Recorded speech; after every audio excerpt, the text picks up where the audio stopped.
नमस्कार, Haribhoomi news bulletin में आपका स्वागत है। आज 10 जून 2025 को ज्येष्ठ माह के कृष्ण पक्ष की चतुर्दशी तिथि है। राहु काल दोपहर 3:53 से शाम 5:36 तक रहेगा। हरियाणा में आज मौसम खुश्क रहने की संभावना है। दिन के तापमान में बढ़ोतरी देखी जा सकती है। अब नजर डालते हैं आज की प्रमुख हेडलाइंस पर। राहुल गांधी ने चुनाव आयोग पर फिर साधा निशाना, कहा हरियाणा और महाराष्ट्र के वोटर डेटा को देने की तारीख बताएं। दिल्ली एनसीआर समेत पंजाब, हरियाणा, राजस्थान के लिए हीट वेव और लू का अलर्ट जारी। देश भर में हर रोज बढ़ रहे कोरोना वायरस के मामले, एक्टिव केसों की संख्या 6,491 पहुंची। छत्तीसगढ़ के सुकमा जिले में नक्सलियों के आईईडी ब्लास्ट में एएसपी शहीद, 2 अन्य घायल। अमेरिका के लॉस एंजलिस में अवैध प्रवासियों का प्रदर्शन हुआ हिंसक, सड़कों पर गाड़ियां फूकी, 2 की मौत। तीसरी बार टला ऑक्सीओम 4 मिशन। अब 11 जून को लॉन्चिंग। अब खबरें विस्तार से। सबसे पहले खबर चुनाव आयोग के बारे में। लोकसभा के नेता प्रतिपक्ष और कांग्रेस सांसद राहुल गांधी ने एक बार फिर चुनाव आयोग पर निशाना साधा है। हालांकि उन्होंने सोमवार को हरियाणा और महाराष्ट्र में 2009 से 2024 के दौरान हुए चुनावों का डेटा शेयर करने के लिए चुनाव आयोग के फैसले की सराहना की। लेकिन इसके साथ ही राहुल ने पूछा कि क्या चुनाव आयोग डिजिटल फॉर्मेट में डेटा सौंपने की तारीख बता सकता है। राहुल ने ये सवाल एक्स पर एक पोस्ट के जरिए पूछा। उन्होंने 7 जून को पब्लिश एक मीडिया रिपोर्ट का स्क्रीनशॉट भी शेयर किया, जिसमें दावा किया गया था कि चुनाव आयोग ने 2025 की शुरुआत में दिल्ली हाई कोर्ट को 2009 से 2024 तक हरियाणा और महाराष्ट्र के वोटर्स की लिस्ट का डेटा शेयर करने का आश्वासन दिया था। हालांकि चुनाव आयोग की ओर से इस पर अभी तक कोई आधिकारिक बयान नहीं आया है। राहुल गांधी ने शनिवार को अपने लेख के जरिए 2024 में महाराष्ट्र विधानसभा चुनाव में धांधली का आरोप लगाते हुए चुनाव आयोग से जवाब मांगा था। इसके साथ ही उन्होंने गंभीर आरोप लगाते हुए कहा था कि अब बिहार चुनाव में भी मैच फिक्सिंग होगी। इस पर आयोग के सूत्रों का कहना है कि जब तक उनके पास लिखित में कोई पत्र नहीं आता, वे किसी भी बात का जवाब देने के लिए बाध्य नहीं हैं। अब खबर गर्मी के प्रकोप की। मौसम विभाग आईएमडी ने दिल्ली एनसीआर समेत पंजाब, हरियाणा, राजस्थान, मध्य प्रदेश, उत्तर प्रदेश जैसे मैदानी राज्यों के लिए हीट वेव और लू का अलर्ट जारी किया है। इन राज्यों में ज्यादातर जिलों में सोमवार दोपहर को तापमान 40 डिग्री के पार रहा। दिल्ली एनसीआर में सोमवार को हीट वेव गर्मी की तेज असर देखा जा सकता है।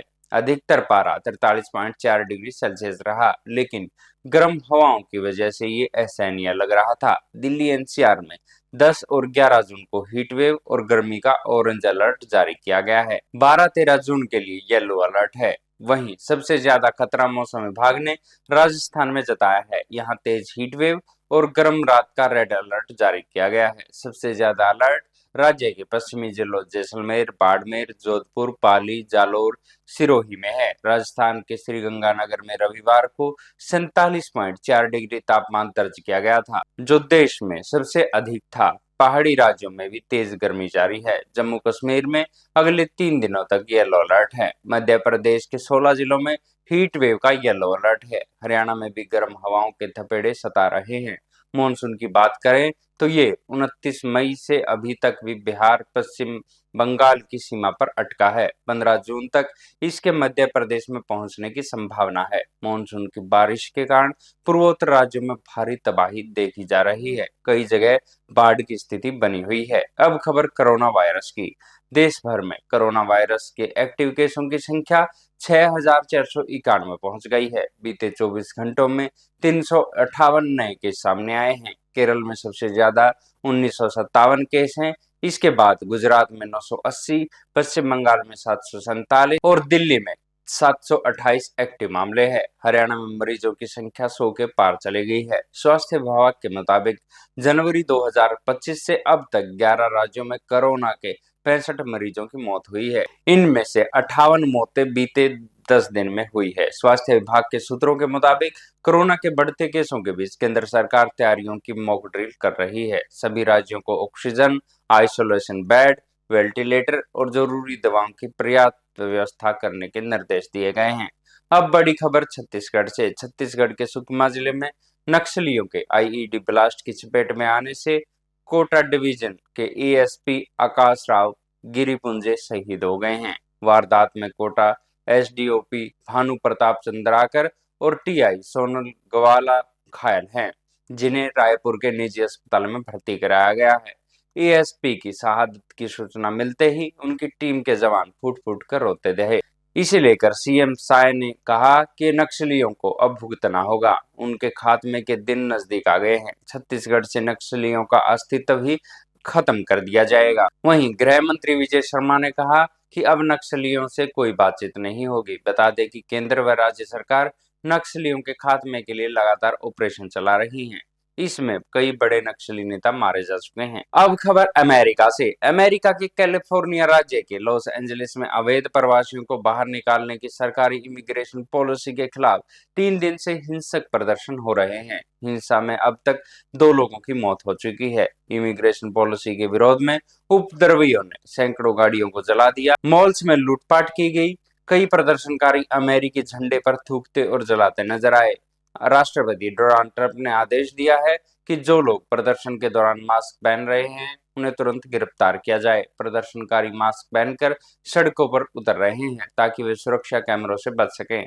ट्रंप ने सोशल मीडिया पर लिखा कि शहर पर अवैध प्रवासियों का कब्जा है, इसे जल्द ही आजाद कराया जाएगा। वहीं ट्रंप इस मामले में अंदरूनी विरोध भी झेल रहे हैं। कैलिफोर्निया के गवर्नर गेविन न्यूसम का कहना है कि लॉस एंजलिस में नेशनल गार्ड की तैनाती के खिलाफ राज्य सरकार ट्रंप पर केस करेगी। अब खबर इंटरनेशनल स्पेस प्रोग्राम एक्सियोम 4 की।